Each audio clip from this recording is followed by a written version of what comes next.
Halo? Oke. Baik, selamat pagi, selamat datang rekan-rekan sekalian, Bapak, Ibu, teman-teman, kemudian adik-adik, selamat datang di webinar kali ini di acara Ngopi, Ngobrol Pintar bareng Kairo Psikologi Utama dan Wardaya College. Sebelumnya, perkenalkan, saya Nisha, saya psikolog dari Kairo Psikologi Utama.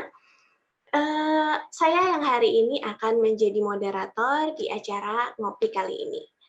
Di sini kita akan ngebahas, ngupas tuntas mengenai bagaimana sih cara merancang pendidikan untuk karir yang sukses.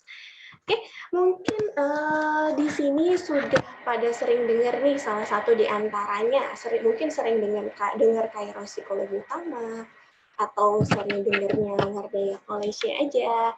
Nah, di sini saya akan perkenalkan masing-masingnya.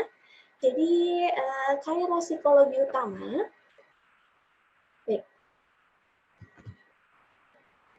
Jadi, Kairo Psikologi Utama adalah sebuah lembaga yang bergerak di bidang konsultan psikologi, kemudian telah berdiri sejak 2008. Jadi Kairos Psikologi Utama ini memberikan beragam jasa, diantaranya ada asesmen psikologi atau sering kita ketahui juga ya, namanya psikotes, yang fungsinya untuk mencari saya, mengetahui tes IQ, kemudian analisa potensi dan kepribadian melalui grafologi, konsultasi psikologi, seminar, workshop, dan sebagainya. Selain individual, Kairo Psikologi juga melayani perusahaan, lembaga pendidikan, organisasi non-profit, dan juga kelompok ya. Oke, untuk kali ini kita juga kerjasama dengan Wardaya College. Wardaya College ini adalah sebuah lembaga yang bergerak di bidang pendidikan sejak tahun 2003. Hingga saat ini, Wardaya College sudah memiliki ratusan siswa yang tersebar di seluruh pelosok Indonesia dan di luar negeri juga ada. Nah, siswa-siswi Wardaya College juga sudah banyak yang memenangi kompetisi nih, misalnya kompetisi matematika dan sains tingkat nasional maupun internasional. Serta banyak juga nih hasil pendidikan di sini bisa masuk ke universitas terbaik, baik dalam negeri maupun di luar negeri. Oke, hari ini kita akan ngobrol-ngobrol nih dengan pembicara kita. Di sini sudah hadir di antara kita ada Bapak Dr. Anton Wardaya, Master of Science. Kemudian juga ada Bu Diana Martasani, Master Psikologi, Psikolog, Certified Master Handwriting Analysis. Kita akan kenalan dulu nih satu-satu dengan pembicara kita. Boleh saya minta izin untuk share screen ya?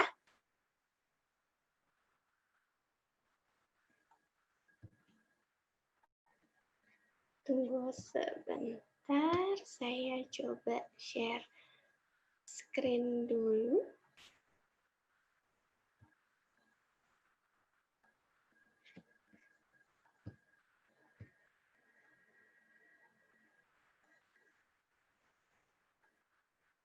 Oke, kita akan kenalan satu-satu nih dengan pembicara kita hari ini. Yang pertama ada Bapak Dr. Anton Wardaya, Master of Science, atau sering kita kenal juga sebagai Pak Anton ya. Anton ini merupakan lulusan nih dari SMAK 1 Penabur. Kemudian melanjutkan pendidikannya untuk sarjananya di jurusan matematika di Unpar. Kemudian selain itu juga beliau meneruskan pendidikan sarjananya di Unpad. Ini untuk jurusan teknologi pangan. Kemudian beliau melanjutkan pendidikan S2-nya nih di Magister jurusan Matematika di Institut Teknologi Bandung atau ITB. Kemudian baru saja beliau juga sudah menuntaskan pendidikan S3-nya, itu di doktor, jurusan Manajemen Sistem Informasi, itu di BINUS. Nah, saat ini Pak Anton Wardaya ini adalah seorang pendiri dan CEO di Wardaya College nih. Sebelumnya beliau juga pernah nih menjadi guru di SMAK 1 Penabur serta di SMAK IPK Jakarta. Wah, kalau untuk alumni-alumni boleh komen loh di kolom komentar siapa aja nih yang alumni di SMK 1 Penabur atau SMAK IPK. Siapa tahu kenal sama Pantan. Kemudian pernah juga jadi dosen di Unpad dan Surya Institute, di mana kekhususan beliau adalah Olimpiade Matematika, Rekreasi Matematika, dan Pendidikan Matematika. Oke, selanjutnya pembicara kita ada Ibu Diana Martasani, MC, psikolog, Certified Master Handwriting Analysis. Di sini beliau merupakan lulusan SMAK 1 Penabur juga. Wah, satu alumni nih, Pak Anton dan Bu Diana. Kemudian beliau melanjutkan pendidikan sarjananya di jurusan psikologi di Universitas Maranatha Bandung, kemudian melanjutkan S2-nya, Magister Profesi Psikologi dengan kekhususan Psikologi Industri dan Organisasi dan Klinis Dewasa di Universitas Indonesia. Kemudian beliau tidak sampai di situ, beliau kemudian melanjutkan kembali pendidikannya untuk sertifikasi grafologi di Caros International School of Handwriting Analysis USA. Di sini sampai gelar master. Kemudian untuk Ibu Diana sendiri, saat ini beliau adalah pendiri dan direktur dari Caros Psikologi Utama.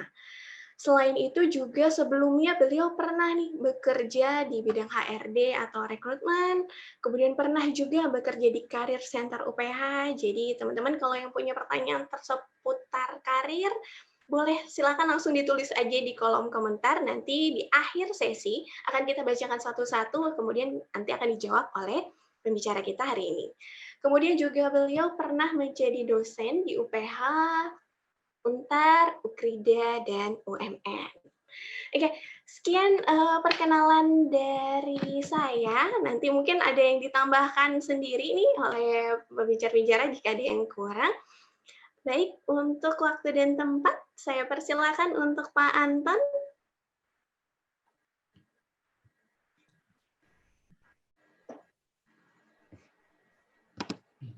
Oke, selamat pagi menjelang siang, Bapak Ibu sekalian dan adik-adik sekalian. Ya, perkenalkan saya adalah dengan Dr. Anton Wardaya.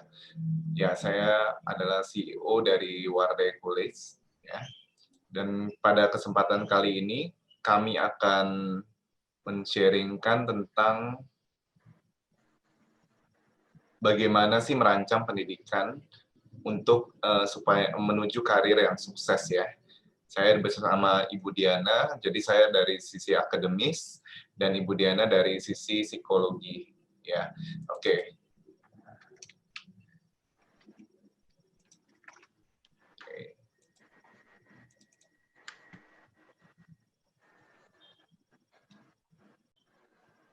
Ya. Jadi ini adalah dari Wardaya College ya. Jadi kami adalah merupakan Wardaya Online School, yaitu persiapan buat persiapan untuk menuju universitas unggulan dan jurusan serta bagaimana sih meraih beasiswanya ya. Jadi tentu setiap orang sekarang ini, anak sekarang ini mereka pasti ingin supaya anak itu bisa sampai ke kuliah ya. Kalau bisa S2 gitu ya, S3 gitu ya, bukan cuma terbatas sampai S1 doang. Ya. Oke, dan ini adalah saya selain adalah akademisi, saya juga bergabung di HIPMI dan Kadin.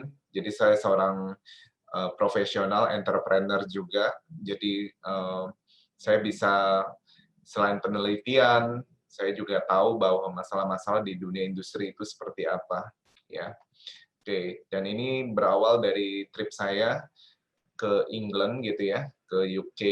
Jadi lagi itu saya berkunjung ke murid-murid saya yang ada di Cambridge University maupun Oxford University. Ya. Dan ini adalah saya lanjutkan lagi ke London, ya saya ke UCL dan ICL ya. Dan terus habis itu saya berkesempatan lagi saya ke MIT, Harvard University, Chicago University, sampai Stanford University yang ada di Amerika Serikat, dan Berkeley University.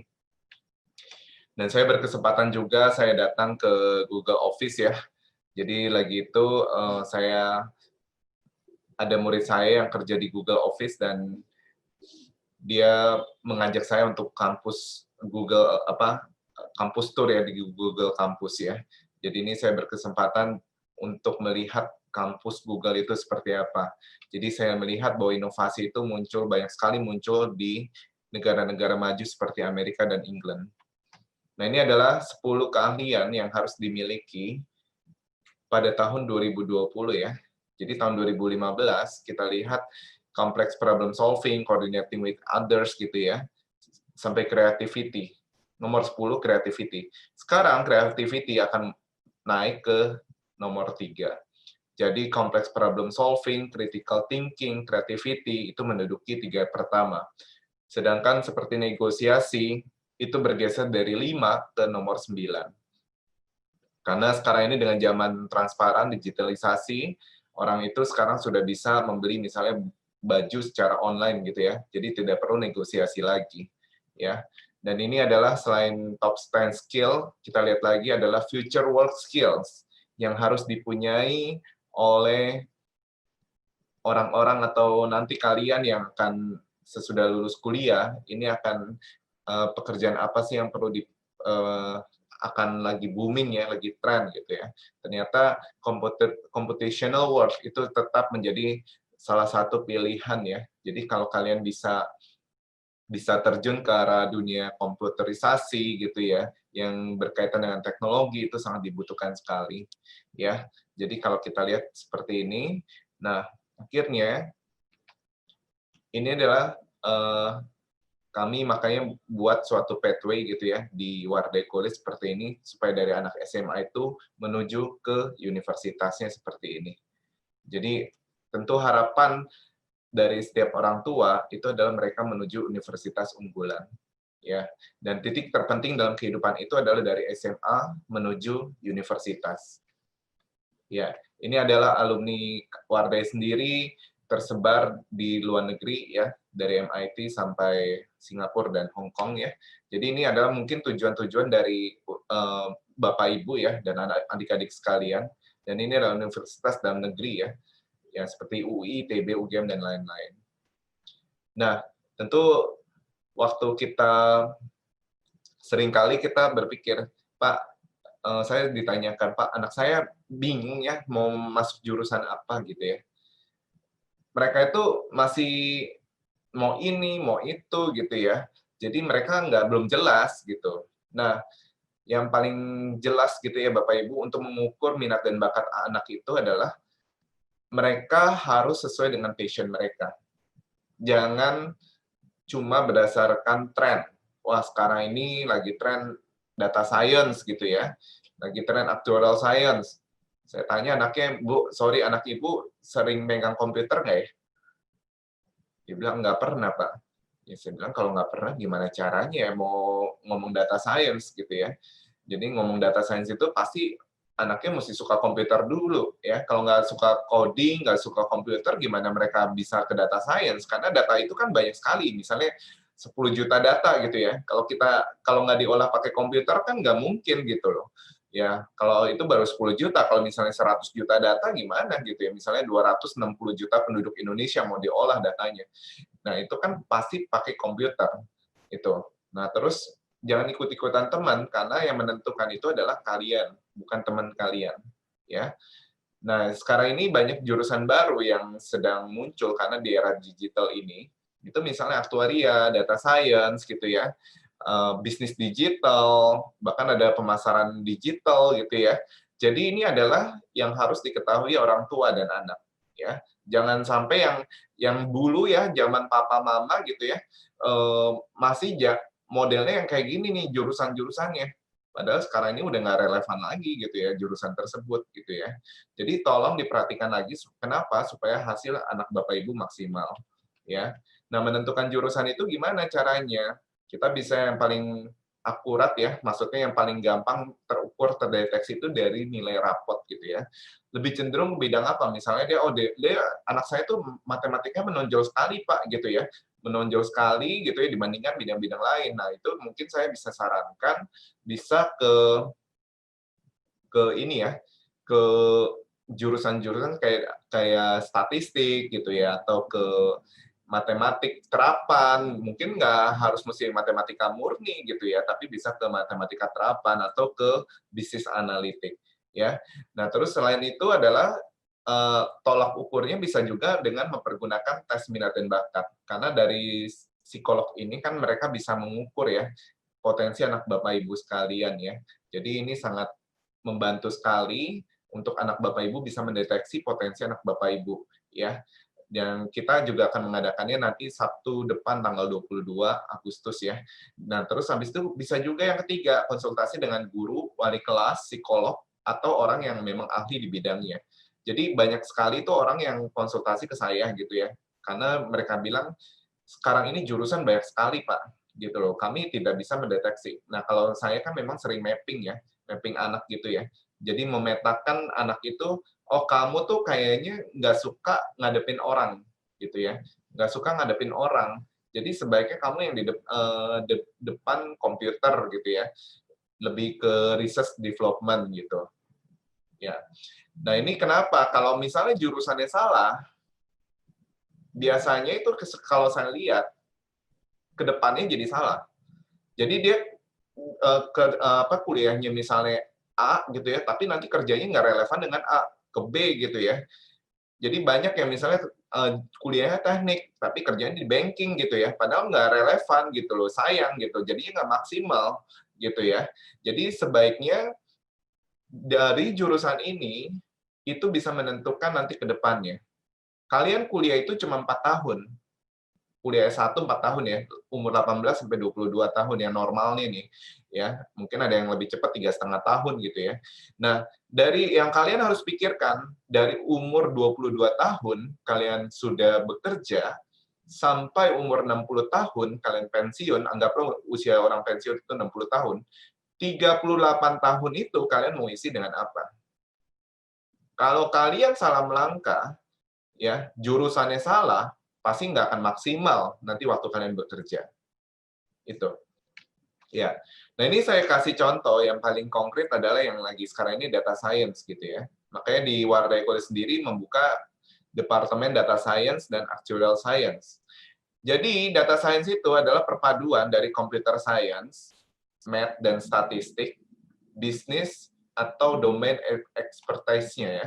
Jadi misalnya dia ke bisnis, tentu jadi nanti akan masuk ke bisnis analitik, data science yang ke arah bisnis, seperti itu. Kalau misalnya data science-nya ke health gitu ya, domainnya berarti health gitu ya, kedokteran medicine. Itu misalnya sekarang lagi pengolahan data tentang COVID gitu ya. Nah, itu banyak sekali akan di sini data science-nya akan computer science, math dan statistiknya mesti kuat gitu ya, codingnya ini mesti kuat, math and statistiknya kuat, terus dia punya core-nya juga mesti kuat, kayak gitu.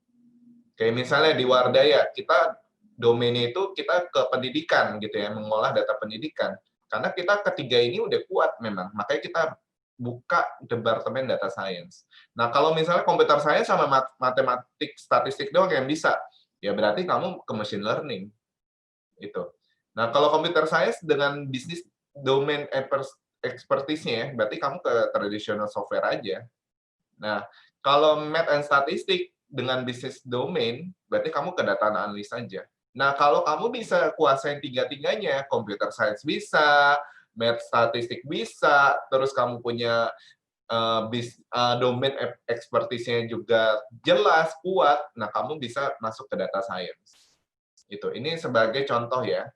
Oke. Kalau misalnya ya, jadi ini kalau misalnya ini kan orang seringkali bilang, Pak, anak saya mau masuk ke data science. Saya tanya, data science itu apa sih, Bu? Coba tanya deh ke anaknya. Ditanya anaknya nggak ngerti gitu loh. Nah, ini saya kasih tahu ya. Jadi ini kalau misalnya mau masuk ke data science. Nah, habis itu setelah jurusan kita baru menentukan ke universitas ya. Jadi pertama kali yang bisa kalian bisa lihat itu adalah ranking universitas. Jadi biasanya bisa lihat di QS World Ranking ya, topuniversities.com. Jadi tiap tahun itu QS itu melakukan survei ranking apa sih yang universitas apa yang bagus, baik dalam negeri maupun luar negeri.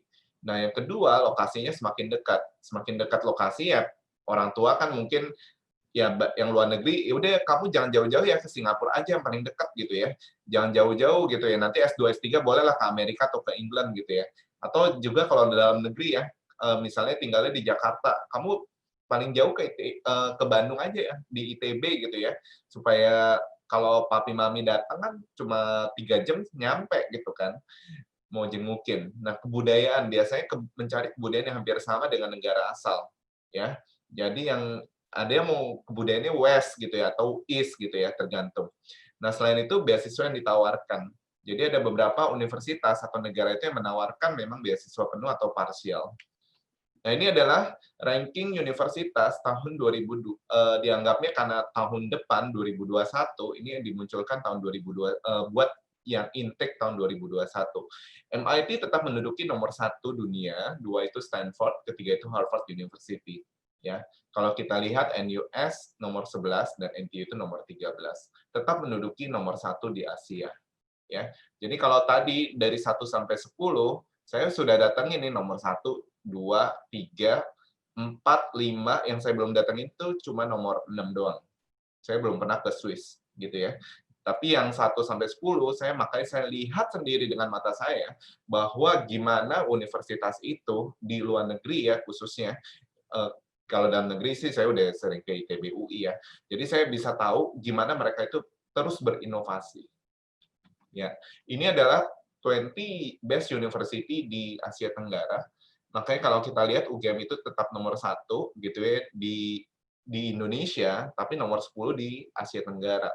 Dan UI nomor 2-nya itu menduduki nomor 12, ITB nomor 13 di Asia Tenggara. Ya. Jadi ini peringkat di Indonesia dan ini adalah peringkat di Asia Tenggara. Ya.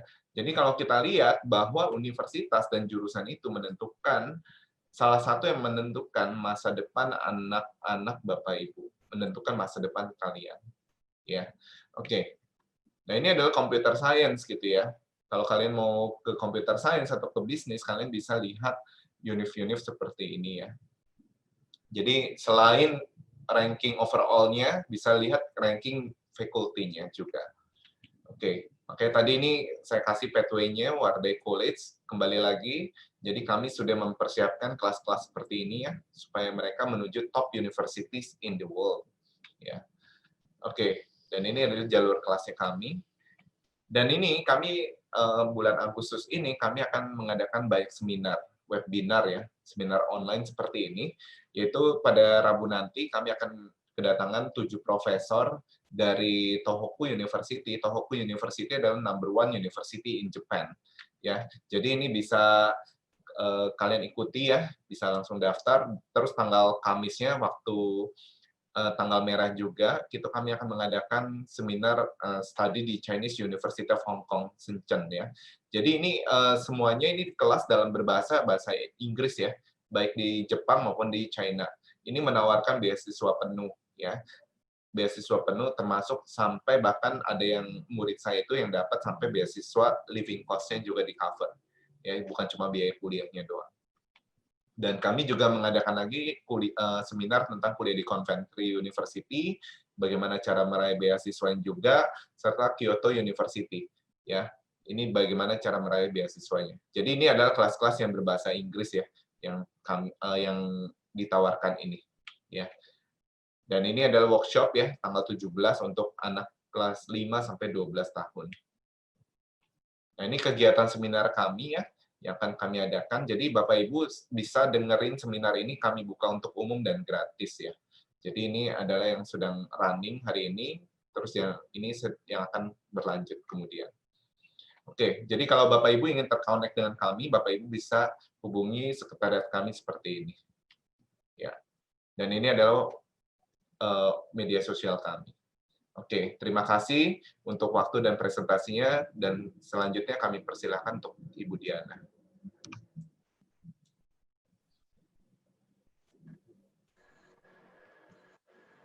Baik, terima kasih Pak Anton pemaparannya. Tadi berikut pemaparan dari persiapan dari sisi akademis ya Pak ya. Nah sekarang kita akan dengarkan nih cerita pengalaman dari Bu Diana juga, sekalian bagaimana mempersiapkan dari sisi psikologinya ya Bu ya. Baik, terima kasih. Selamat siang semua Bapak Ibu, teman-teman ya yang sudah join. Saya tadi senang sekali mendengar pemaparan dari Pak Anton karena nanti senada ya dengan yang akan saya paparkan hari ini. Ya. Kita akan lihat dulu, sebentar saya akan share screen.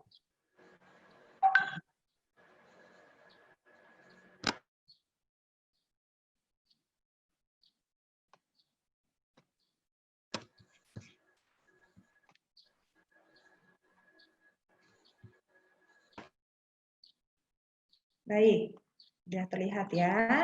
Ya. Jadi hari ini kita akan bicara mengenai bagaimana merancang pendidikan ya untuk karir yang sukses. Nah, ada satu hal mengenai merancang pendidikan ini yang selalu menjadi pertanyaan.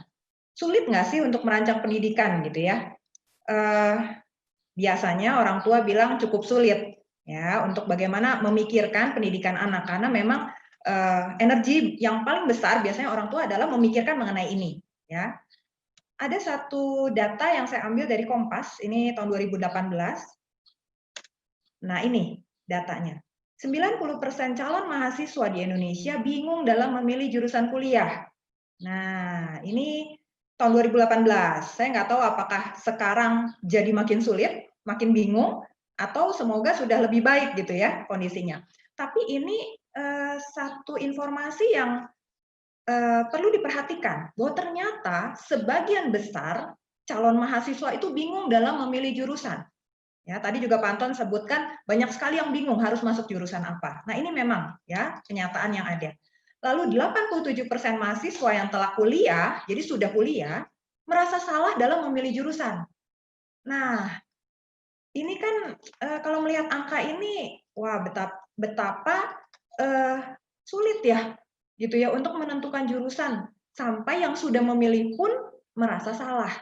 Nah, ini fakta ini perlu diperhatikan oleh Bapak Ibu dan teman-teman sekalian yang mungkin masih pelajar, bagaimana kita harus betul-betul memikirkan mengenai ini dengan matang. Ya, jangan sampai ya ini terjadi kebingungan lalu salah dalam memilih jurusan. Kita lihat bagaimana sistem pendidikan kita dari mulai anak-anak kecil ya, mungkin dari SD sudah masuk sekolah. Kita lihat di sini misalnya ada siswa A, B, dan C. Ya, yang A itu jago matematikanya selama SD misalnya ya, dapat nilainya bagus matematikanya, sementara yang B jagonya gambar, yang C sukanya main sepak bola. Nah, kalau anak Bapak Ibu seperti ini, misalnya melihat ya apakah termasuk yang A atau yang B atau yang C, biasanya akan muncul pembicaraan siapa yang paling berprestasi. Ya, dari SD itu biasanya sudah mulai. Ini si A, si B, si C itu suka dibandingkan kadang-kadang ya oleh orang tua ataupun guru ataupun sesama teman. Ya, jadi pertanyaannya siapa yang paling berprestasi? Pada umumnya orang akan menganggap A yang paling berprestasi.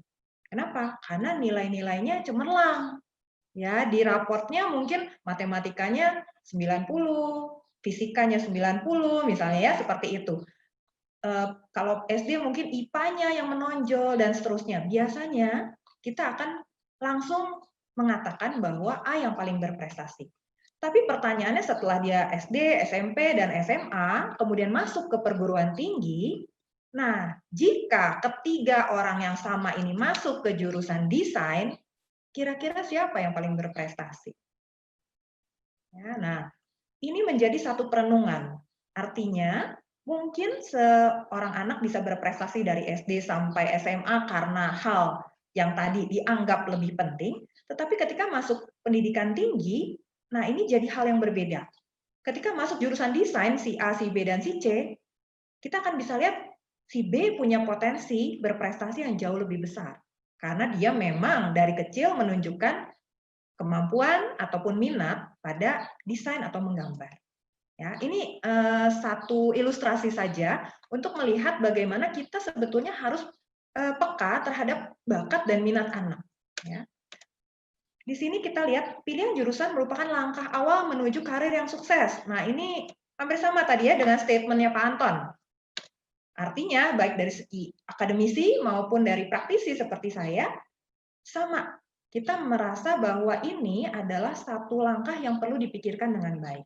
Saya mau sharing satu cerita, jadi memang kisah nyata ya, bahwa saya pernah mengalami ada anak yang dari SD sampai SMA itu dikenal biasa-biasa saja prestasinya ya, cenderung kurang berprestasi jika dibandingkan dengan adiknya, kakaknya, teman-temannya, gitu ya. Jadi kan kita biasanya suka membandingkan.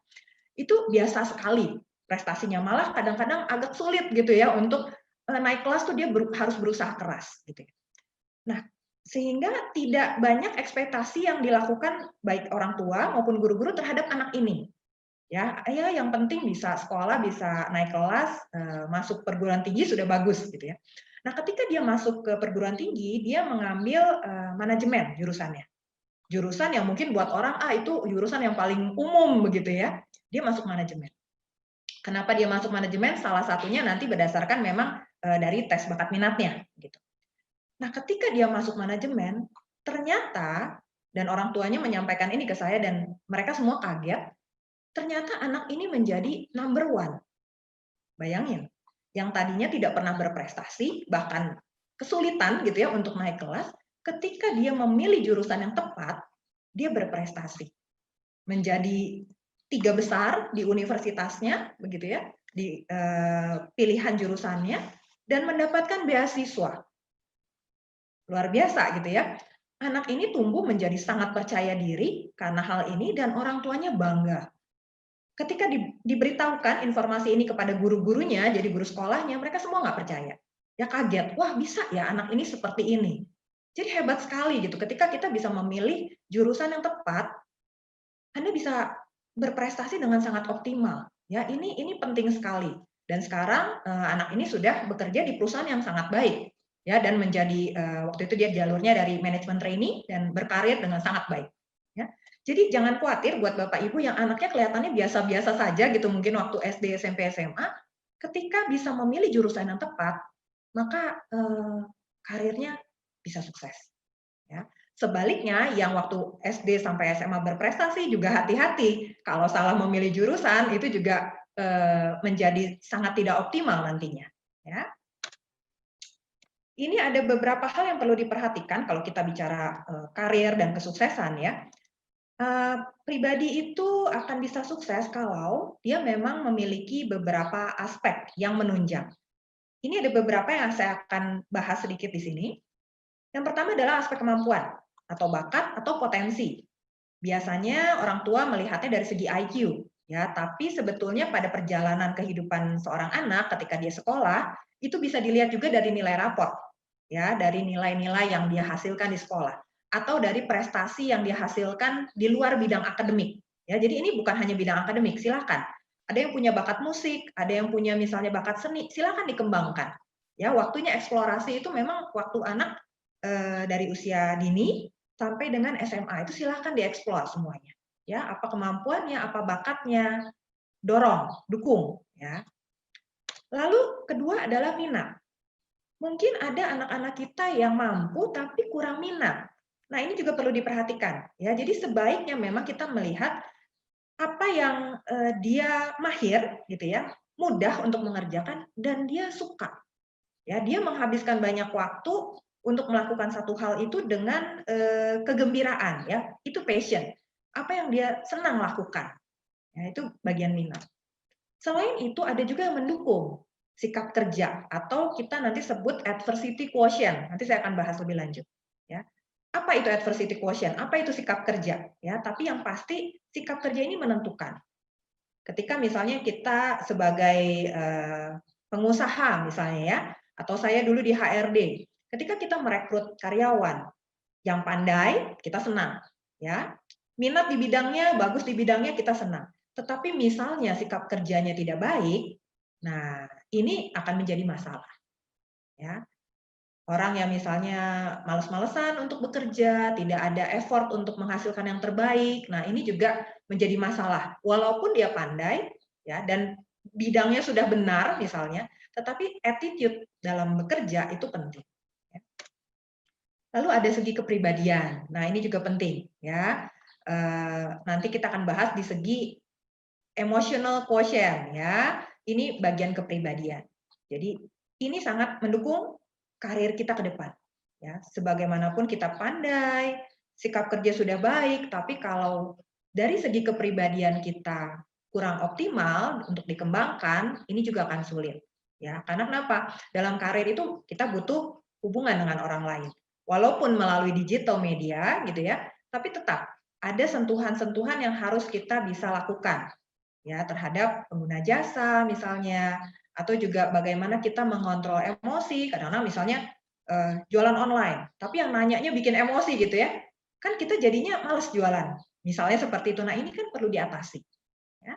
Karena yang namanya bekerja itu pasti berhubungan dengan banyak orang, banyak juga yang kita tidak sesuai, sejalan misalnya, tapi kita harus tetap bisa networking. Nah ini penting. Ya. Lalu memang ada faktor eksternal, ada. Kita tidak memungkiri. Jadi kalau yang pertama sampai yang kelima tadi itu adalah faktor internal, nah ada juga pengaruh faktor eksternal.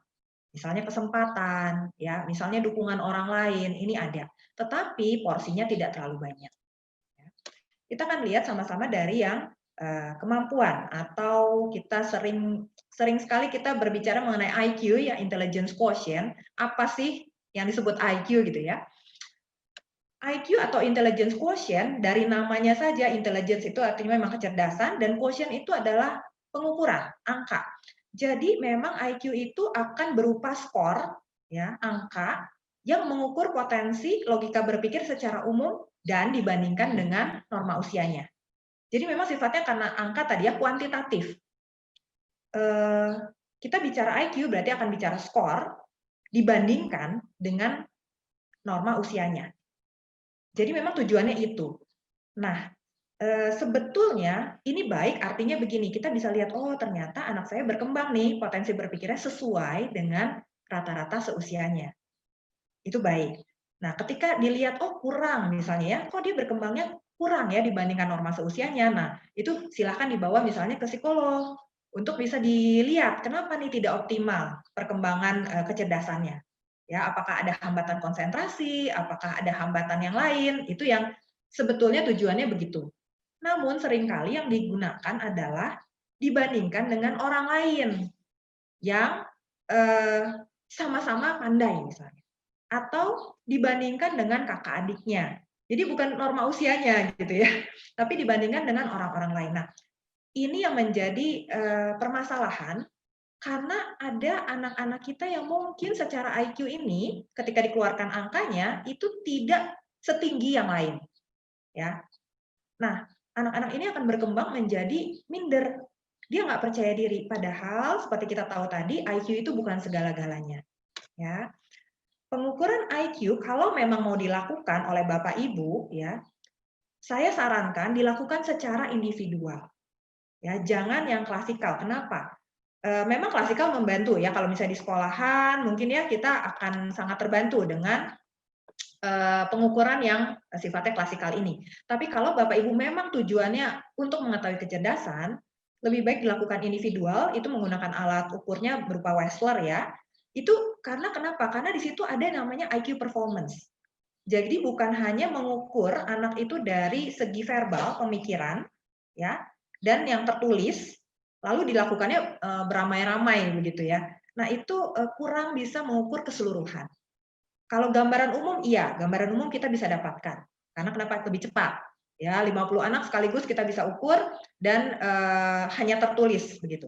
Tapi kalau dari Bapak Ibu nanti ada yang mau melihat kecerdasan secara keseluruhan, saya sarankan individual lakukannya. Jadi benar-benar one on one dengan psikolog, di mana psikolog bisa mengobservasi, ya. Misalnya kenapa anak ini ternyata mendapatkan skor IQ atau misalnya nanti dinilai raportnya yang kurang baik, ternyata misalnya karena cemas. Nah, ini kan sayang. Jadi sudah dia cemas, kecemasan itu membuat dia susah konsentrasi dan nilainya rendah. Ternyata setelah dapat rendah, dimarahi pula gitu, tambah cemas. Nah, ini berbahaya sekali buat perkembangan kemampuan otak anak-anak kita. Ya, jadi mohon kerjasama juga jika memang ada yang kelihatannya mungkin ini perlu ditingkatkan. Nah, boleh kontak dengan psikolog supaya jelas bagian mana yang harus diperbaiki, gitu ya. Kalau memang mau mengukur IQ. Tetapi sebetulnya konsep IQ ini sudah mulai ditinggalkan. Ya, artinya sudah digantikan dengan multiple intelligence. Kenapa? Karena kita mau melihat kecerdasan itu lebih bersifat kualitatif. Jadi kita mau melihat sebenarnya anak ini cerdasnya di mana. Ya, jadi bukan berdasarkan dia dibandingkan orang lain pada pengukuran yang sama, misalnya ya, sama-sama kita ukur matematikanya misalnya, bukan seperti itu, tapi kita mau melihat anak saya misalnya ya, atau saya sendiri, cerdasnya itu di bagian mana. Ya, konsep multiple intelligence itu semua anak cerdas, tinggal cerdasnya di bidang apa. Kalau Bapak Ibu lihat di situ saya sudah tampilkan ada gambar di mana ada yang misalnya cerdasnya di musik. Ya, misalnya seperti itu. Jadi mungkin matematikanya tidak menonjol, waktu SD juga kalau dia tidak disentuh oleh musik misalnya ya, dia tidak berkembang, sayang sekali. Ya, makanya explore. Perkenalkan musik, lalu juga ada misalnya body smart. Ya, jadi memang tubuhnya yang pandai ya gitu ya. Dia bisa mengolah tubuhnya dengan baik, mungkin bagus di olahraga, dia dan sebagainya. Nah, ini kita perlu lihat. Ya, ada anak-anak yang mungkin nilai akademiknya kurang, tapi dia hubungan baik dengan orang tuh gampang sekali. Ya, dia bersahabat sekali dengan semua orang suka dengan dia. Nah, itu masuk people smart. Ada banyak sekali ya, silakan nanti boleh browsing lebih lanjut mengenai ini atau bisa ditanyakan ke kami ya, ke para psikolog. Nah, ini ada sedikit tips tambahan ya, karena memang di Kairo sendiri kita mengembangkan grafologi karena ini mudah dan sangat baik ya untuk bisa melihat potensi dari kita semua. Boleh Bapak Ibu kita coba sedikit ya, saya kasih bonus gitu ya, atau teman-teman di sini boleh coba lihat. Kita mau lihat pola pikir dari grafologi. Nah, tambahan ilmu ya. Coba masing-masing melihat bagaimana Anda semua menulis huruf M dan N. Ya, coba dilihat di tulisan masing-masing, coba mungkin sambil tulis-tulis atau lihat dari catatan-catatan yang pernah dibuat. Bagaimana Bapak Ibu atau adik-adik sekalian, teman-teman sekalian menuliskan huruf M dan N. Ada yang seperti contoh di situ ya, di atas agak tajam-tajam, begitu banyak sudut-sudutnya, ada yang bulat-bulat. Ya. Nah, ini artinya kalau misalnya penulisan M dan N itu banyak sudut di bagian bawah, maksudnya seperti ini, saya kursornya semoga terlihat ya. Jadi di sini di bagian bawah ini banyak sudut di bagian bawah seperti ini, yang bagian bawah ya ada sudutnya, itu artinya Anda memiliki pola pikir yang analitis. Mencari logika di balik informasi yang didapat, melihat sebab akibat. Ya. Kalau sudutnya di atas seperti ini, di bagian atas nih bersudut ya di M dan N, ini artinya Anda memiliki pola pikir yang investigatif. Ya, tidak mudah percaya, berusaha mencari sumber asli. Jadi kalau anak-anak Bapak Ibu memiliki tulisan M dan N yang cukup banyak sudutnya, jangan heran kalau dia tidak mudah percaya. Jangan heran kalau dia baru diberi informasi sedikit sudah kritis, tanya balik misalnya ya. Nah, jangan disuruh udah terima aja gitu ya. Jangan, justru dikembangkan. Berarti dia memang punya pola pikir yang kritis. Ya, itu bagus sekali. Nah, tapi bukan berarti yang pola pikir, nah ini yang selanjutnya ya, bukan berarti yang tajam-tajam dan sudut tadi lebih bagus daripada yang melengkung ya. Beda lagi. Nah, ini kalau melengkung itu artinya yang ini ya, membulat di atas, melengkung di atas, itu artinya Anda memiliki pola pikir yang bertahap, satu persatu, jadi harus mengumpulkan dulu semua informasi, baru kemudian menarik kesimpulan. Ya, jadi berbeda. Kalau yang ini cenderung lebih hati-hati, dia kumpulkan dulu semuanya, baru menarik kesimpulan. Jadi yang pola pikirnya seperti ini tidak bisa diburu-buru. Ya, dia harus yakin dulu semua datanya dia punya, baru dia bisa mengungkapkan, baru dia bisa menyimpulkan.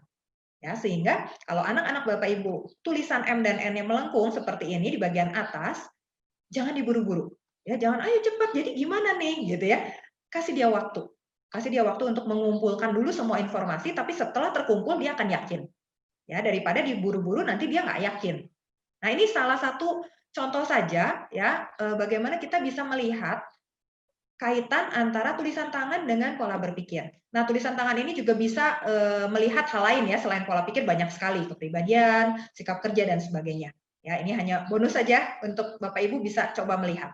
Kalau nanti mau belajar lebih lanjut, boleh silakan hubungi kami di Kairos, karena ada juga pelatihan mengenai grafologi yang kami adakan secara berkala. Ya, ada yang online, ada juga yang tatap muka.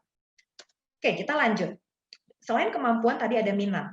Nah, kami bekerja sama dengan Wardaya College untuk mengadakan tes minat dan bakat, dan nanti akan dikeluarkan hasil dari minat, itu ada 6 bidang. Ya, satu adalah di sini minat realistik. Jadi nanti kalau yang sudah pernah ya ikut tes di kami, akan ada minat itu misalnya realistiknya besar. Nah, kalau anak Anda atau teman-teman itu memiliki minat realistik, artinya lebih baik mencari nanti karir di bidang-bidang yang bersifat outdoor atau ada gerakannya. Ya, jadi kenapa? Karena memang tipe realistik ini butuh dengan benda mati, butuh bergerak tangan ya dengan perkakas, kelincahan gerak motorik tangan misalnya, atau memang bekerja di lapangan. Ini lebih cocok karena minatnya ke sana. Tapi ada juga yang namanya minat investigasi. Nah, ini minat untuk menganalisa. Biasanya berkaitan data, research ya, di belakang layar. Nah, ini minat investigasi. Ada juga minat entrepreneur. Ini lebih ke bisnis, organisasi ya, atau profesi. Jadi yang mandiri, ini juga masuk entrepreneur. Ada lagi yang namanya minat sosial. Di sini banyak interaksi, komunikasi dengan orang. Ada juga minat konvensional, ini lebih ke data rutin ya, administrasi. Beda dengan investigasi yang memang menganalisa. Konvensional itu lebih yang rutin, pengolahan data administratif. Ya, dia biasanya tidak terlalu suka kalau banyak perubahan. Lebih suka yang stabil dan terstruktur. Ada juga minat artistik atau seni dan gagasan kreatif. Jadi tidak harus ya yang minatnya artistik itu artinya harus masuk desain atau musik, enggak. Tapi yang punya minat artistik dia akan mudah untuk menemukan gagasan-gagasan kreatif. Dia senang sekali mencoba hal-hal baru misalnya ya. Dan ini bisa dikombine, artinya minat ini dari 6 ini bisa ada kombinasinya. Misalnya yang tertinggi adalah misal ya, investigasi dan entrepreneur. Artinya memang silahkan mencari karir, jurusan yang bisa memberikan tantangan dinamis ya untuk menganalisa, tapi juga bisa dikembangkan secara terapan di bidang bisnis, misalnya seperti itu. Ya, nah kombinasi ini yang akan nanti digabungkan lagi dengan kemampuan. Dan kalau semuanya match, itu kita bisa mendapatkan jurusan yang paling disarankan, gitu ya, untuk teman-teman atau anak-anak Bapak Ibu sekalian. Nah, kita lihat ini contoh juga ya ilustrasi saja bahwa Tuhan itu memberikan keunikan pada setiap makhluk ciptaannya. Ya, kalau ikan karena dia harus berenang ada siripnya, ya. Kalau misalnya kita bicara burung, dia harus terbang berarti memang diberikan sayap begitu ya. Ada unta yang memang dia di padang pasir harus punya cadangan lemak ya untuk diolah jadi makanan buat dia gitu ya. Nah, ini ada keunikannya setiap makhluk ciptaan Tuhan.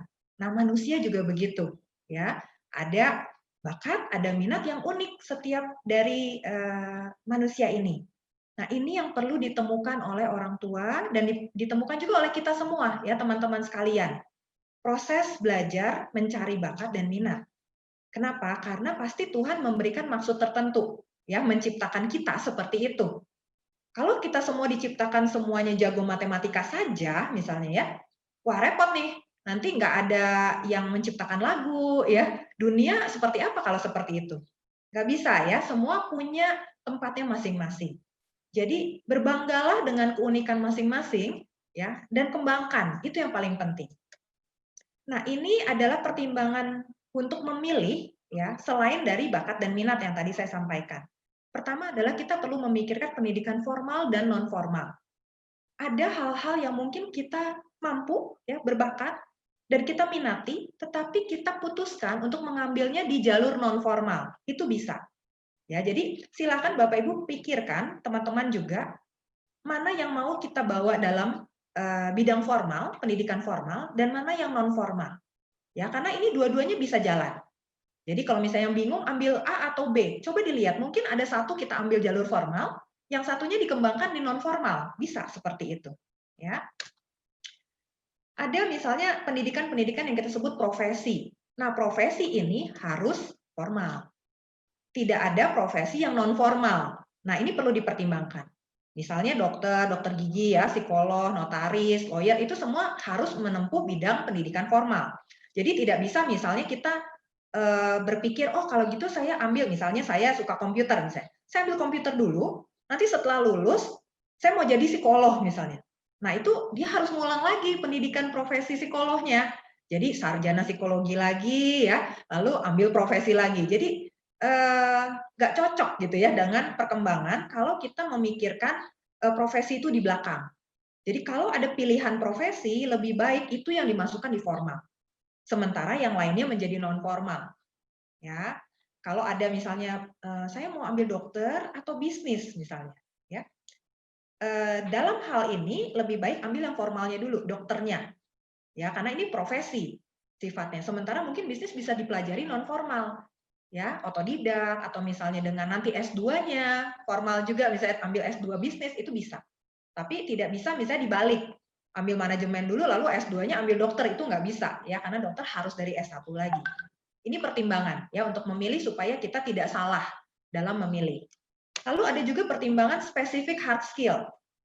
Nah, kita perlu punya hard skill yang spesifik.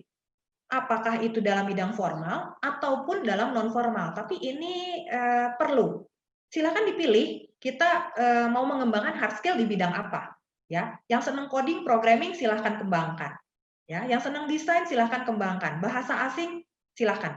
Pilih saja, tapi kita harus punya modal hard skill yang memang spesifik, jelas. Sehingga kita nanti kalau misalnya kita lulus kuliah, kita bekerja dan tidak bisa bekerja di bidang yang kita inginkan, misalnya karena pertimbangan tadi, misalnya oh lapangan pekerjaan terbatas. Nah, kita bisa mandiri kerjanya. Nah, ini yang penting, apalagi untuk zaman sekarang dan ke depan ya. Kita harus bisa mandiri dengan ilmu yang kita punya. Kalau yang profesi sudah bisa buka praktek sendiri tentunya ya. Tapi kalau yang tidak profesi bisa juga menjual jasa freelance atau membuka usaha sendiri, konsultan sendiri, itu bisa kalau punya spesifik hard skill. Ya. Kita punya skill bahasa Jepang misalnya. Kembangkan. Bisa bekerja jadi interpreter misalnya, atau misalnya les bahasa Jepang dan sebagainya, itu bisa. Ya, yang punya kemampuan desain bisa buka konsultan desain, bikin menawarkan jasa untuk perusahaan, untuk individu, banyak sekali. Ya, tapi ini penting. Jadi silakan dipertimbangkan pilihan ini untuk pilihan pendidikan teman-teman sekalian. Ya. Nah, untuk karir itu beda lagi pertimbangannya. Untuk karir yang perlu diperhatikan adalah generalis atau spesialis. Nah, beda lagi.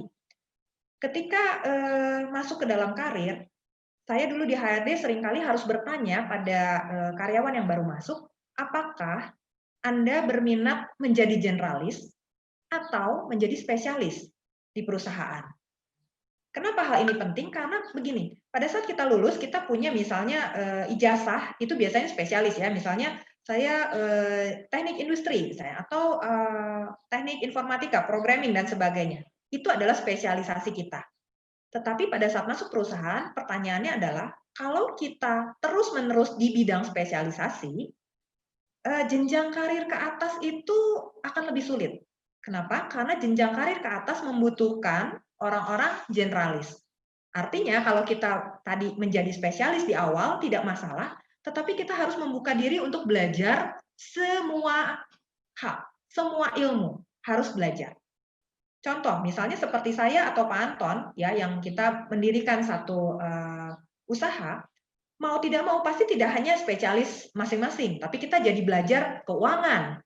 Ya, mungkin saya dan Pak Anton nggak ambil jurusan keuangan, nggak ambil bisnis, tapi kita harus belajar mengenai keuangan, mengenai bisnis, misalnya bagaimana networking, itu kita harus belajar. Bagaimana misalnya sedikit-sedikit harus belajar IT juga, ya. Bagaimana nih mengembangkan, membuat desain dan sebagainya. Itu namanya generalis. Kita harus belajar banyak hal, terbuka pada banyak hal. Ya. Nah, ini perlu diperhatikan. Kalau memang kita maunya spesialis, berarti memang harus mencari tempat bekerja atau tempat karir yang memungkinkan untuk kita berjenjang karir di spesialisasi kita.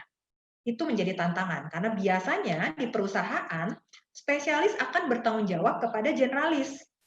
Nah ini, yang sering menjadi masalah adalah ketika, kok udah sekolah tinggi-tinggi gitu ya, spesialisnya luar biasa spesialis sampai S2, S3, tapi kalau bekerja di perusahaan, atasannya itu misalnya yang S1 manajemen saja misalnya ya, nggak perlu S3, generalis gitu. Kenapa? Ya karena memang seperti itu. Ya, kalau di perusahaan kita butuh orang-orang generalis yang berada memang di top management. Makanya paling baik adalah kita ambil spesialis, lalu kita belajar banyak hal.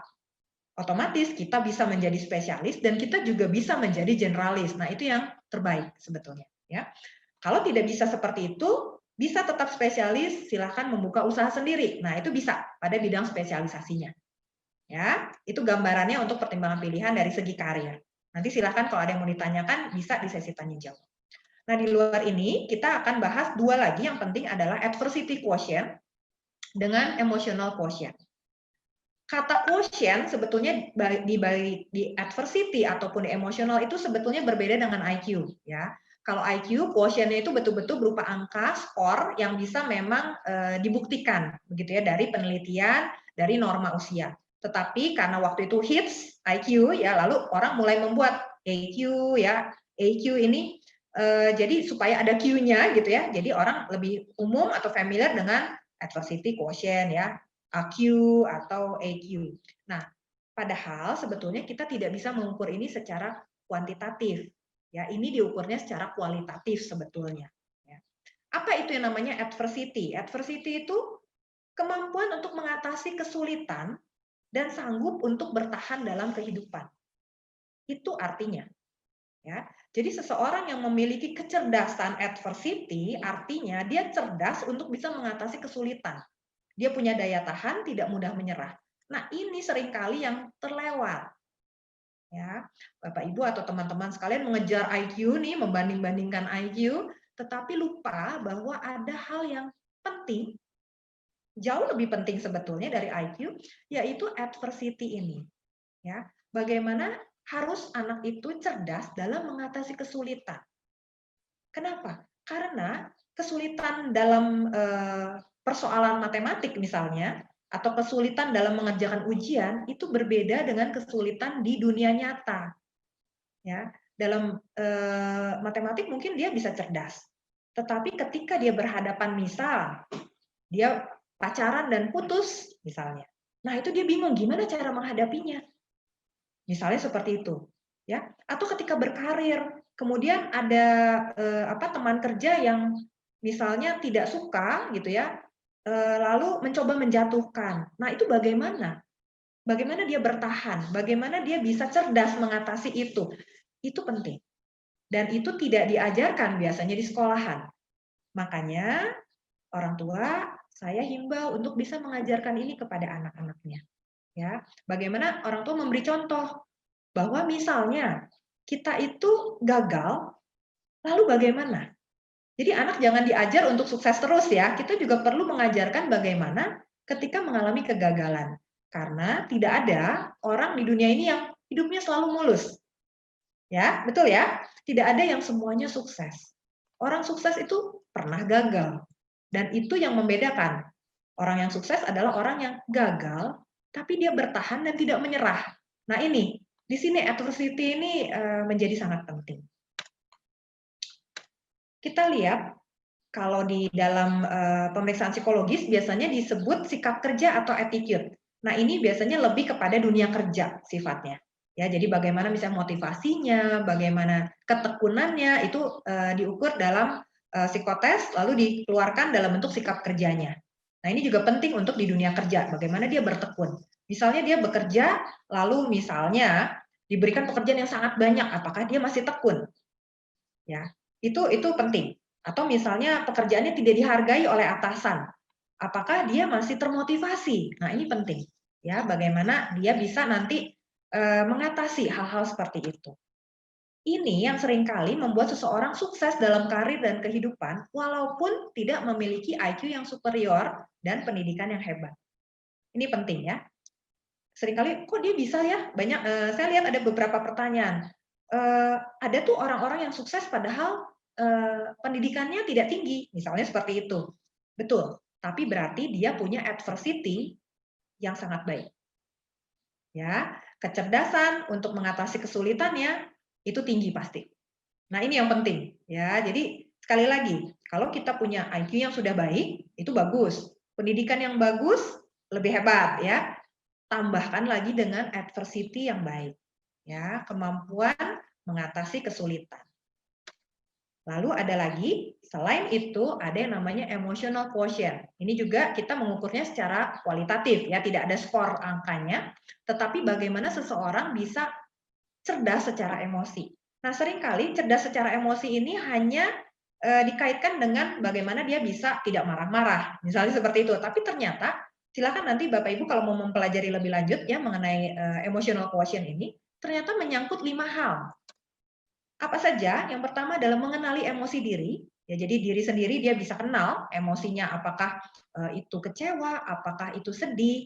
Jadi bukan cuma bete, gitu ya. Tapi dia tahu bete-nya tuh maksudnya terdiri dari campuran apa? Campuran kecewakah, putus asakah misalnya, ya, kecemasankah? Nah ini mengenali emosi diri. Lalu ada juga kita harus mengelola emosi. Jadi kalau yang kita katakan cerdas secara EQ itu adalah dia bisa mengenali emosi diri dan bisa mengelola tadi, ya, bisa mengelola emosinya dengan baik, bukan hanya menahan tapi bisa mengolah. Ya. Nah, ternyata tidak berhenti sampai di situ, ternyata lanjut kepada memotivasi diri. Ini ternyata juga bagian dari emotional quotient, ya, kecerdasan emosi. Jadi kalau ada pertanyaan bagaimana ya supaya anak saya termotivasi?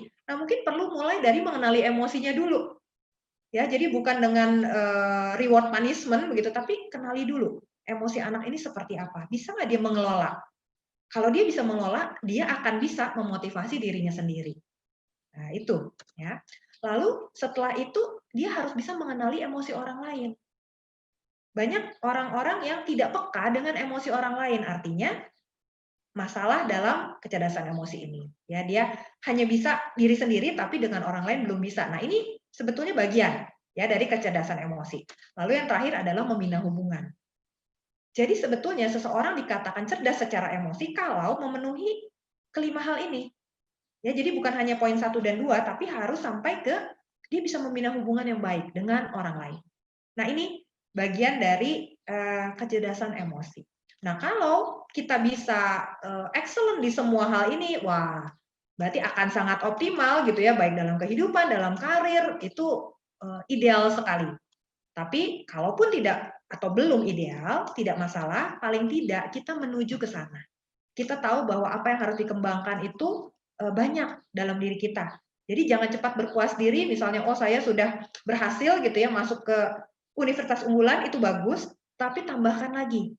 Ya harus belajar juga mengenai diri, mengenai emosi, mengenai tadi ketahanan dalam menghadapi masalah, dan seterusnya. Itu juga sangat penting. Dan saya yakin Pak Anton juga di Wadaya College menekankan hal ini. Jadi bukan hanya secara kognitif ya, tapi secara kehidupan kita juga harus berdampak positif tentunya ya.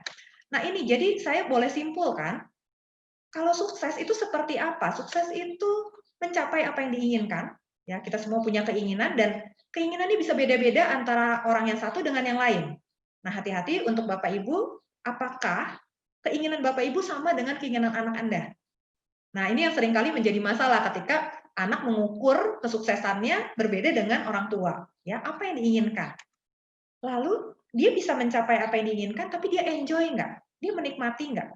Jangan-jangan dia mencapai, tapi dia nggak enjoy. Ya, setelah dia capai, dia malah lebih banyak cemas, lebih banyak takut. Nah, itu hati-hati. Itu berarti sulit dikategorikan sukses karena dia tidak enjoy, tidak menikmati apa yang dia capai. Sayang sekali, ya. Lalu berdampak positif bagi orang lain atau lingkungan. Artinya kalau kita bisa mencapai yang diinginkan, tapi dampaknya negatif buat orang lain, hati-hati. Apakah itu sukses? Ya. Lalu yang terakhir bisa menjadi inspirasi bagi orang lain. Nah, ini sharing dari saya berdasarkan pengalaman, ya, berdasarkan banyak saya bertemu dengan orang-orang dalam pengalaman kerjaan saya juga. Nah, ini sebetulnya yang akhirnya kita namakan dengan sukses.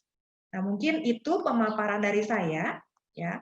Silakan nanti kalau ada yang mau bertanya bisa dilakukan di tanya jawab. Dan untuk menutup, saya menghimbau Bapak Ibu sekalian atau teman-teman sekalian betul-betul bisa memanfaatkan waktu yang ada. Kalau misalnya anaknya masih kecil, silahkan eksplor ya bakat dan minatnya sebanyak-banyaknya. Jadi nggak perlu khawatir dulu dengan aduh baru SD nanti tes minat dan bakat gitu ya. Eksplor dulu aja kalau menurut saya. Ya, silahkan dicoba dulu semuanya. Seninya dicoba, dilihat, oh ternyata tidak suka, misalnya nggak apa-apa, pindahkan olahraga misalnya, gimana? Ya, biarkan dia mencoba semuanya. Baru nanti sekitar SMP ya itu baru mulai dilihat kira-kira arahnya kemana. Nah minggu depan memang ada kerjasama ya dari Kairos dengan Wadaya College untuk tes bakat minat anak-anak yang kelas 9, 10, 11, 12 ya. Nah, kalau di luar yang kelas 9, 10, 11, 12 dan mau melihat ya bagaimana potensi kecerdasannya atau bagaimana arah tadi ya minatnya atau misalnya tadi mau mengukur IQ yang individual ya, silakan langsung kontak ke Kairos ya karena memang kami bekerja sama yang minggu depan diselenggarakan itu hanya untuk kelas 9 sampai 12. Ya, mungkin itu penutup dari saya. Terima kasih atas kesempatannya. Baik, terima kasih Ibu Diana atas sharing yang sudah diberikan, Pak Anton juga. Jadi di sini kita bisa sama-sama ambil kesimpulannya ya, bahwa sebenarnya proses untuk menentukan jurusan itu merupakan sebuah langkah yang krusial. Krusial ini maksudnya adalah melibatkan banyak banget nih pertimbangan yang tadi sudah disampaikan oleh Ibu Diana juga, bagaimana menentukan jurusan dan bagaimana pertimbangan menentukan karir. Itu bukan sesuatu hal yang mudah.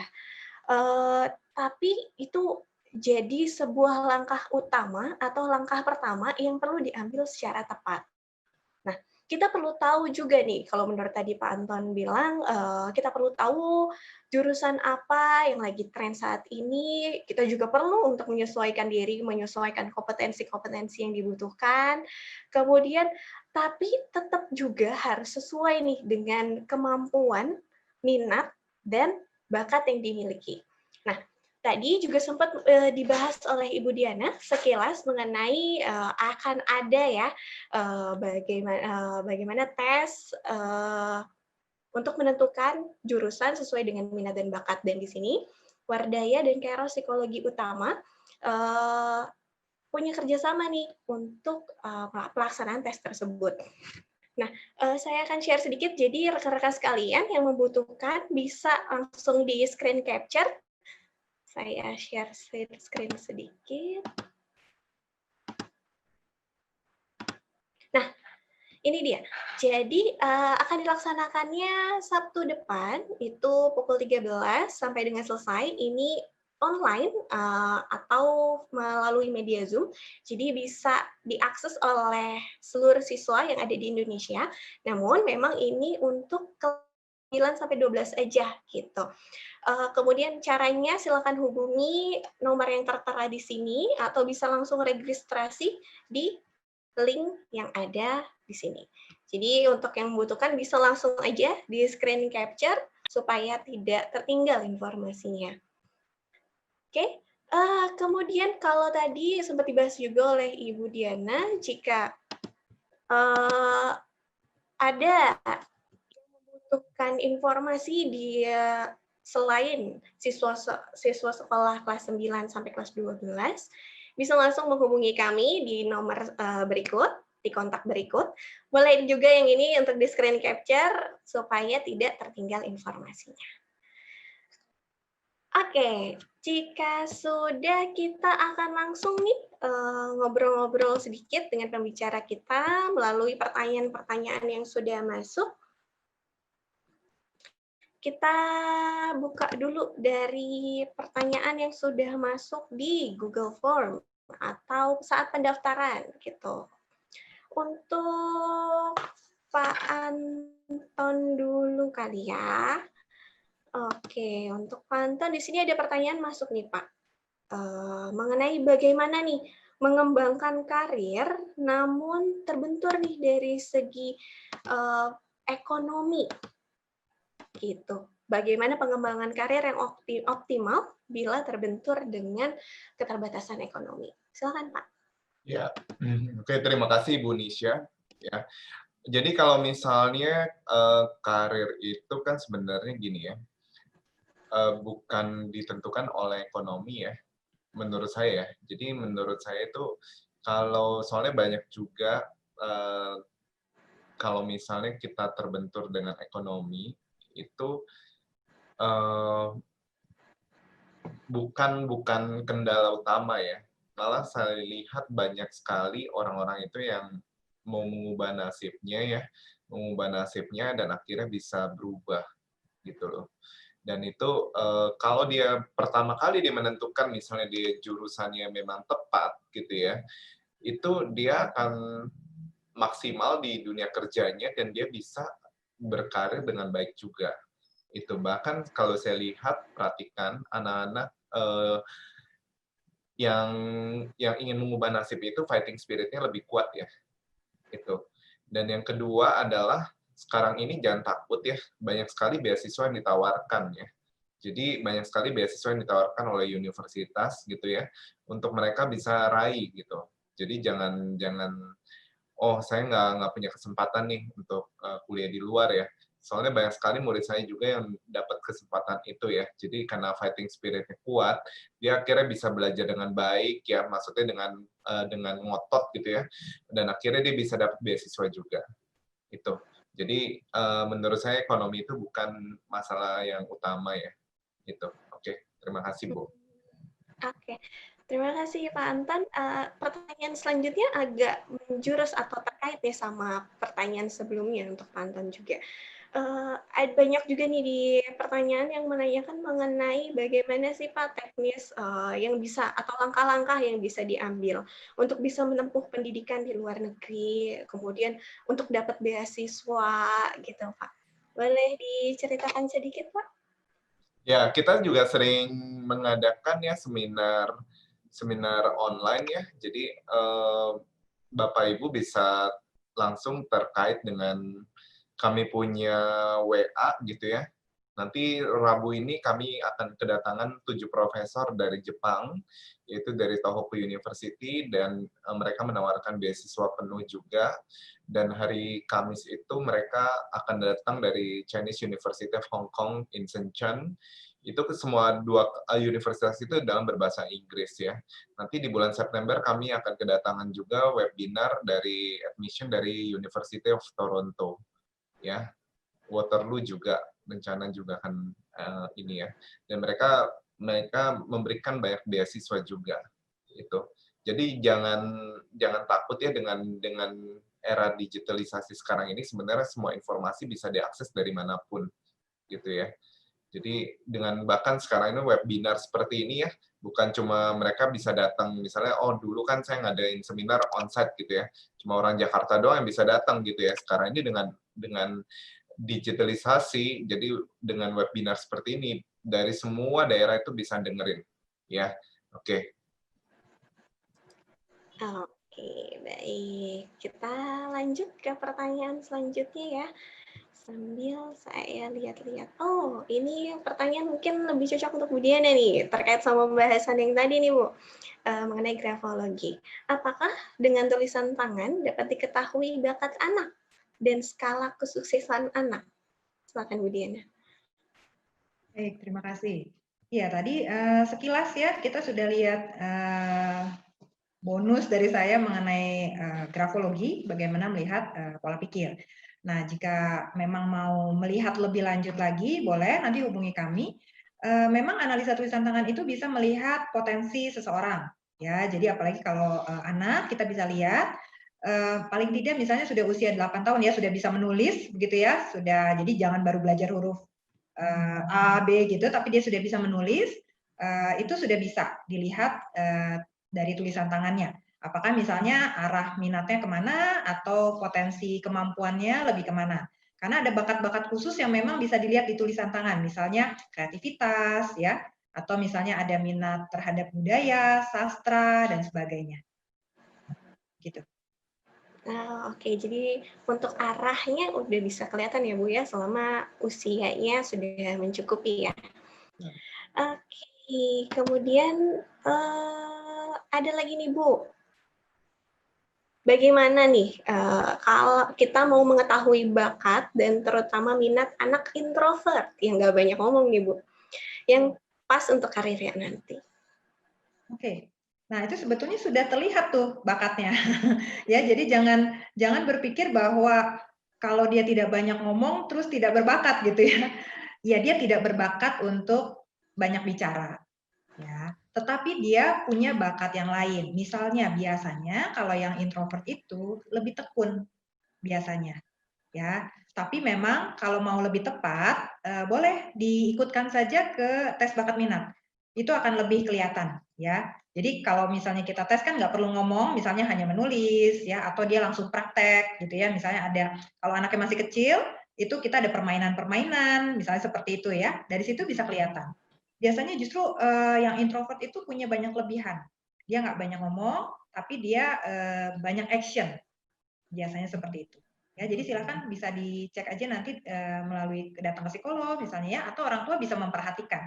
Walaupun introvert kan dia melakukan apa ya sehari-hari, itu bisa dilihat.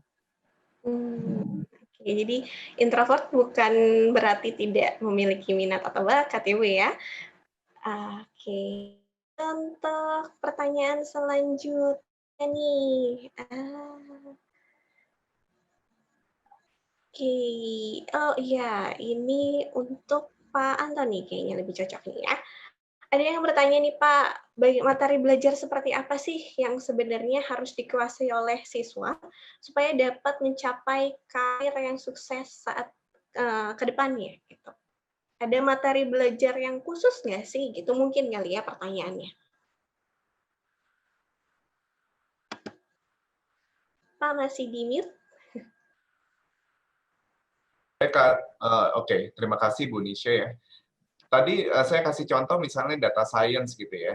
Data science itu kan berarti udah mesti jago di komputer, terus habis itu di math dan statistik, dan di domainnya, core-nya dia, mau misalnya di bisnis atau di apapun gitu ya. Nah, kalian kuasain dulu yang itunya math statistiknya dulu, karena di dunia SMA kan kalian belajar math and statistik ya, sambil belajar programming, misalnya Python gitu ya, atau R programming gitu ya, itu yang bakal banyak kepake gitu ya untuk data science. Jadi tolong perkuat dulu di bagian situ, kalian dalami ya. Kadang-kadang orang tuh demen matematik tapi nggak suka sama statistiknya. Nah, itu rada susah tuh kalau mau masuk data science, karena dia bilang, wah statistiknya ngejelimet gitu ya, rumusnya kayak gini, gini, gini, bingung Pak, gitu ya. Nah, kalau saya sih lebih saranin kalau cuma memang suka math doang, dan programming, saya bilang masuk aja computer science gitu loh. Kamu memang cocoknya jadi software developer, atau software engineering, atau web developer, itu seperti itu. Tapi kalau misalnya kamu memang kuat juga di statistik, nah itu kamu mendingan masuk ke data science gitu. Jadi tolong misalnya, oh saya mau masuk nih ke kedokteran. Kedokteran berarti yang saya perkuat berarti adalah biologi sama kimianya. Ya, bukan berarti mata pelajaran lain itu nggak di cover ya, tapi kita memperdalam bagian kita gitu.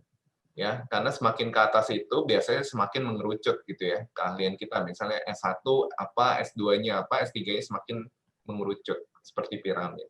Ya, oke, terima kasih Bu.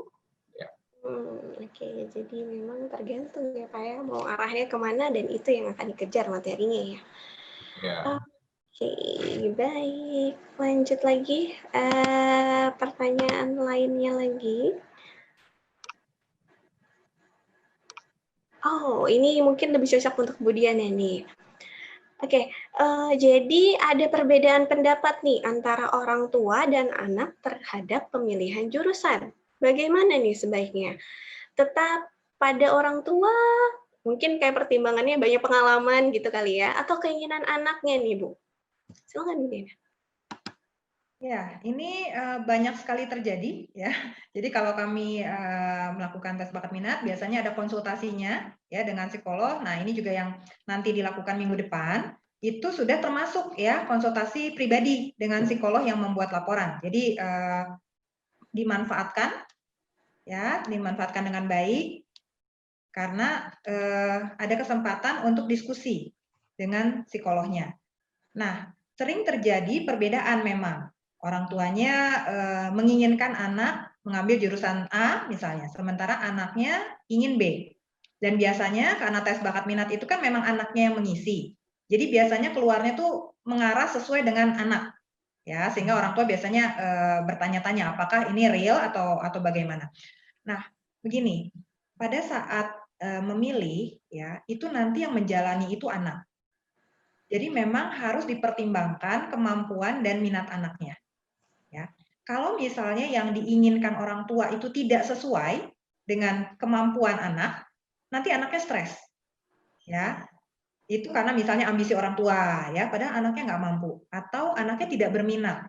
Yang ada nanti dia selesaikan hanya untuk orang tuanya, sesudah itu dia kasih ijazahnya ke orang tua. Sudah selesai, sekarang saya mau ambil yang saya mau. Nah, apakah itu optimal?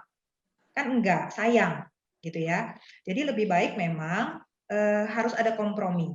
Ya, orang tua menyatakan mengapa, misalnya orang tua menyarankan jurusan tertentu misalnya ya, itu diberikan aja pengertiannya. Misalnya anaknya ingin seni ya, tapi orang tua bilang ini seni untuk karir susah nih nanti, kamu mau kerja apa? Misalnya seperti itu. Nah, mungkin boleh dipertimbangkan misalnya, oke, kalau gitu secara formal pendidikannya ambil apa? Misalnya yang lebih menjanjikan secara karir, memang kalau di Indonesia ya. Lalu yang seninya misalnya masuk ke informal tadi, yang non formal, dikembangkan juga gitu. Misalnya ada kompromi-kompromi seperti itu. Kalau menurut saya itu yang penting ya. Jadi ketika berbeda harus ada pembicaraan, kompromi yang dilakukan dengan pengertian-pengertian. Kenapa harus mengambil ini atau pengertian juga dari orang tua terhadap kemampuan dan minat anaknya. Itu sih yang penting menurut saya. Ya, itu sekian dari saya. Oh, oke, baik. Ada pertanyaan masuk lagi nih di kolom YouTube kita. Mungkin terkait nih Bu sama yang tadi, tapi ini mungkin bisa dijawab juga oleh Pak Anton. Jadi kalau si anak memilih jurusan sesuai minat dan bakat, tapi lapangan kerja untuk jurusan tersebut kecil, jadi harus tetap memilih jurusan yang sesuai dengan minat dan bakat atau lapangan kerja. Nah, mungkin terkait ya sama pertanyaan yang sebelumnya nih. Oke, nanti mungkin saya dan Pak Anton bisa share nih soal ini ya sama-sama. Soalnya kami mengalami nih pasti ya. Saya contohnya, waktu zaman saya ambil psikologi itu tahun 96 ya, itu psikologi itu tidak masuk hitungan. Ya, justru waktu itu banyak yang menyarankan saya untuk mengambil jurusan lain. Jadi waktu itu saya sempat, ini saya sharing ya, saya sempat berpikir untuk mengambil informatika. Nah, itu dulu lebih menjanjikan, lebih booming. Dari dulu teknologi itu pasti lebih lebih menjanjikan gitu ya untuk masa depan dibandingkan ambil psikologi. Nah, banyak yang dari keluarga besar itu yang menyarankan saya ambilnya informatika. Dan saya bersyukur karena orang tua saya mendukung apa yang saya pilih dan saya memutuskan untuk mengambil psikologi. Dasar pertimbangannya waktu itu karena saya pikir itu profesi.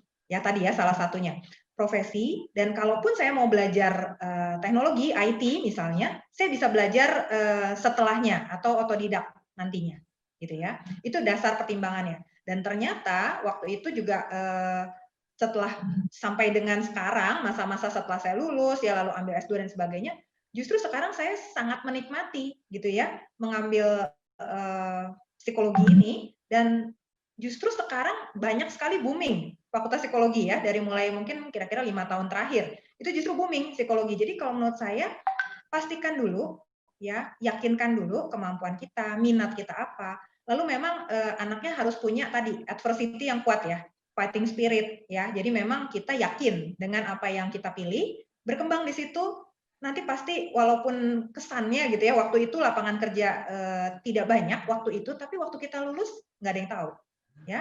Kalau kita excellence di situ kita bisa menciptakan lapangan kerja malah ya. Mungkin itu sharing dari saya. Mungkin Pak Anton dulu ambil matematika gimana Pak? Ya, jadi gini ya, waktu mungkin dulu orang kan berpikir ngapain ngambil matematika gitu ya. Jadi orang kan berpikir bahwa oh mau jadi guru atau dosen doang gitu kan. Nah, tapi ternyata sekarang ini matematika itu berkembang pesat sekali gitu ya.